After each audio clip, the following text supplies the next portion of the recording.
কেঁচো, কেঁচো সম্পর্কে আগে আসি। হ্যাঁ, কেঁচো কি না, মাটি রোদে শুকিয়েছে, এরা মধ্যে শুকিয়ে কালো হয়ে গেছে। এগুলো কি বলছে?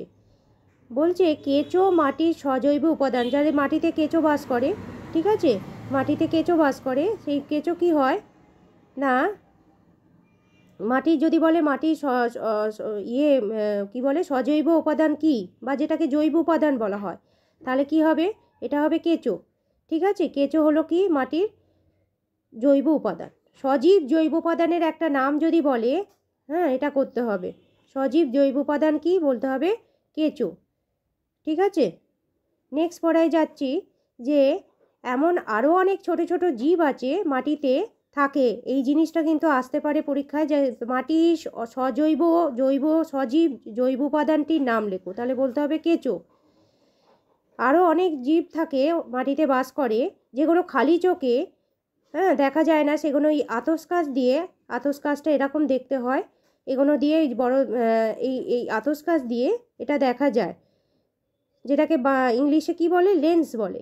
এছাড়া এমন অনেক জীবাণু মাটিতে থাকে এভাবে, যেগুলো খালি চোখে আমরা কি করতে পারি না, দেখতে পাই না। এরা সবাই মাটির মৃত জৈব উপাদানকে ভাঙতে সাহায্য করে। ভীষণ ইম্পর্টেন্ট এই কথাগুলো। তার ফলে মাটি উর্বর হয়। তাহলে কেঁচোর উপকারিতা কি বলতে হবে? কেঁচো মাটির সজীব জৈব উপাদান। ঠিক আছে, এটা ভীষণ ইম্পর্টেন্ট। আর অনেক জীব আছে, ছোট ছোট জীব, যেগুলো মাটিতে বাস করে, যেগুলো আমাদের আতস কাচের সাহায্যে বা লেন্সের সাহায্যে দেখতে হয়।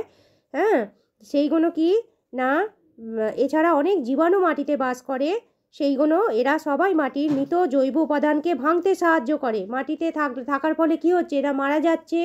এদের যে এরা কি করছে, বা এরা বসবাস থাকাকালীন কি করছে না, সেগুলো মাটির যেগুলো জৈব উপাদান, সেগুলোকে ভেঙে দেয়। ফলে মাটি কি হচ্ছে, উর্বর হয়। যে এই সব জীব থাকার ফলে মাটি কেন উর্বর হয়, এটা একটা প্রশ্ন আসতে পারে।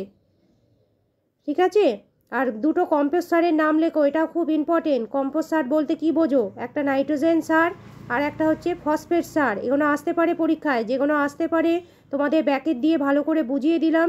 এই 23 পাতার এই পড়াটা করবে। এবার আমি নেক্সট পড়া যাচ্ছি। ঠিক আছে, 24 পাতায় দেখো।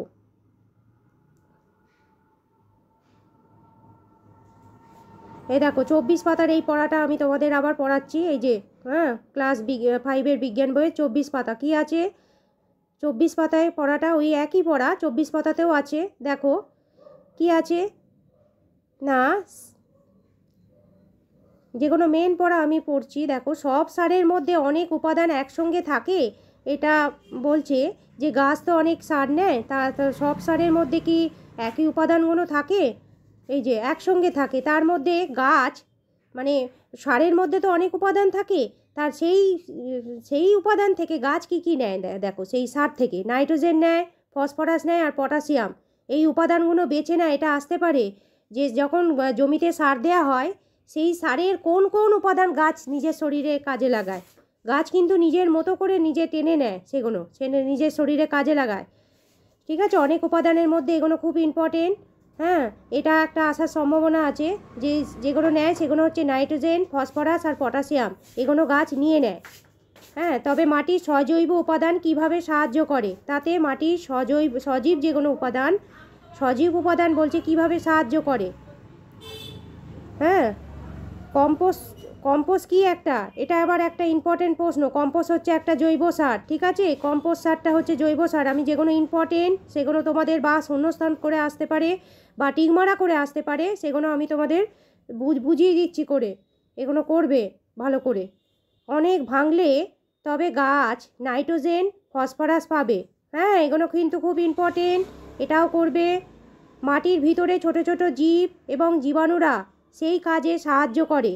হাত পচা পাতা ভাঙতে সাহায্য করে। ঠিক আছে, বলছে যে মাটির ভেতরে যে ছোট ছোট জীবাণু যারা থাকে বা যারা বাস করে, জীব মাটিতে বাস করে, তারা কি করে না, মাটির যে জীবাণুগুলো আছে, মাটির যে হ্যাঁ, মাটিকে ভাঙতে সাহায্য করে, মাটিকে উর্বর করে। এছাড়া যেগুলো পাতাগুলো পচে যাচ্ছে, মানে ধরো গাছের পাতা যখন মাটিতে পড়ে, সেগুলো পচে গিয়ে কি করে গাছকে সার দেয়। ঠিক আছে,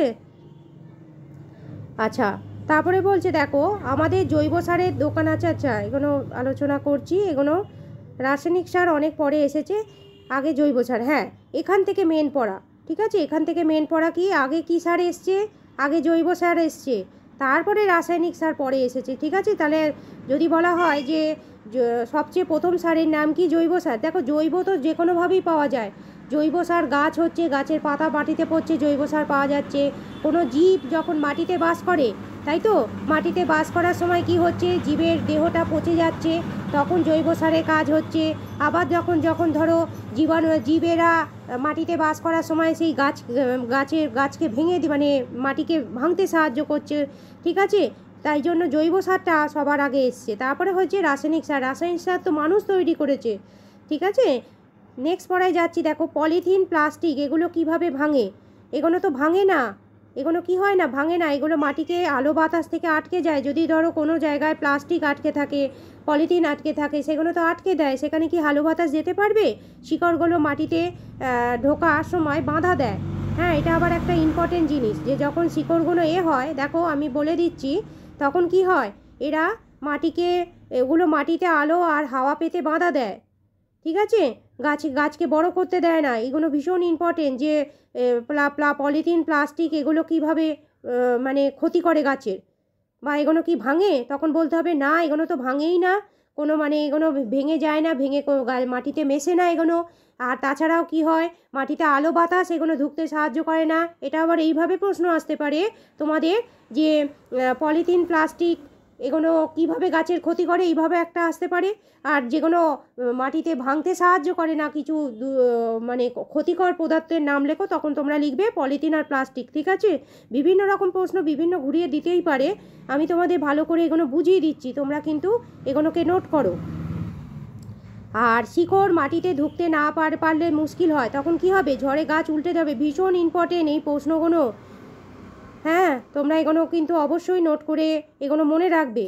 আর এগুলো মাটির শত্রু, যদি বলে মাটির শত্রু কারা, তখন বলবে পলিথিন, প্লাস্টিক, তারপরে পেনের রিফিল, ঠিক আছে, পেন্সিলের শীষ, এগুলো মাটিকে ক্ষতি করে, মাটিতে থাকলে মাটিকে ভাঙতে সাহায্য করে না, আলো বাতাস যেতে দেয় না, শিকড়ে মাটিতে প্রবেশ করতে পারে না, তখন কি হয়, ঝড়ে গাছ উল্টে যায়, ঠিক আছে। এবং এক জায়গায় জড়ো করে রাখতে হবে, দেখতে হবে তাহলে কেন উল্টে যায়, এই কারণ, মাটির শত্রু কারা, তাহলে এইগুলো তোমরা লিখবে, পলিথিন, প্লাস্টিক, পেন্সিলের রিফিল, পেন্সিলের শীষ, পেনের রিফিল, ঠিক আছে। আর আবার যেন এগুলো উড়ে না যায়, তাহলে এগুলো কী করতে হবে, কিভাবে সংরক্ষণ করতে হবে, না একটা জায়গায় রেখে দিতে হবে, যেগুলো জড়ো করে রাখতে হবে সেগুলো দেখতে হবে, কোনো ডাস্টবিন থাকলে তার মধ্যে ফেলতে হবে, যেগুলো বাতাসে যাতে উড়ে না গিয়ে কোনো মাটিতে যেখানে গাছ আছে সেখানে না পড়ে, সেই জন্য, এবং সেগুলো নজর রাখতে হবে, নির্দিষ্ট জায়গায় এগুলো ফেলতে হবে। আর একটা হচ্ছে পলিথিনের ব্যবহার কমাতে হবে, তাহলেই আমাদের সুস্থ পরিবেশ পাওয়া যাবে, ঠিক আছে। তোমরা এই 24 পাতার এই যেগুলো আমি ইম্পর্টেন্ট করে তোমাদের ভালো করে বুঝিয়ে দিলাম, সেগুলো তোমরা কিন্তু অবশ্যই নোট করবে এবং পড়ে নেবে। আর আমার এই চ্যানেলটিকে অবশ্যই লাইক ও সাবস্ক্রাইব করে আমার পাশে থেকো, ঠিক আছে।